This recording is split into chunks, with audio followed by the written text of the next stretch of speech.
ದಿಲ್ಸನೇ ಹೇಳ್ತಿದ್ದೀವಿ. ಪರ್ಸ್ ಕಲೆಕಾಯಿ purse. Friends ಎಷ್ಟು ಚೆನ್ನಾಗೈತೆ ಕಲೆಕಾಯಿ ಪರ್ಸ್.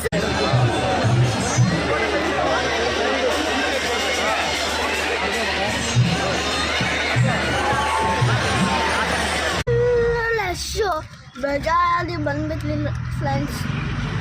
ಏನು ಮಾಡೋದು ಫ್ರೆಂಡ್ಸ್, ಬೇರೆ ಜಾಗ ಹೋಗ್ತೀವಿ ದೇಶನ, ಬನ್ನಿ ನಮ್ಮ ಜೊತೆ. ಅರಿ